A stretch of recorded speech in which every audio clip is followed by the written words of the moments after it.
Lors d'une rare visite à Port-Soudan, l'envoyé américain Tom Perriello a rencontré le général Abdel Fattah al-Burhan, le chef du conseil de transition.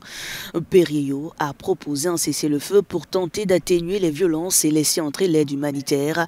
Mais cette proposition a été catégoriquement rejetée par al-Burhan. Le leader soudanais a posé des conditions strictes avant toute négociation. Nous constatons encore un manque d'engagement politique clair de la part des partis pour trouver une véritable solution à ce conflit. Pourtant, l'objectif ultime reste de rendre le pouvoir au peuple, comme ce fut l'essence même de la révolution de 2019. Cela inclut également la poursuite du travail essentiel de construction d'une armée professionnelle. Sans accord et face à un veto russe sur un projet de cessez-le-feu, Perriello a vivement critiqué les influences étrangères qui, loin de favoriser la paix, prolongent la violence. Nous savons que trop de pays inondent d'armes le Soudan alors qu'ils devraient y envoyer de la nourriture et des médicaments. Beaucoup agissent non pas dans l'intérêt du peuple soudanais, mais pour exploiter la fragilité de l'État à leur propre avantage.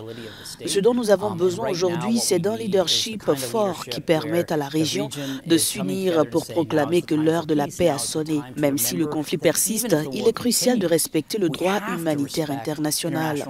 Les convois de nourriture et de médicaments doivent atteindre leur cible. Depuis le début du conflit en avril 2023, plus de 60 000 personnes ont perdu la vie rien qu'à Khartoum, selon une étude britannique.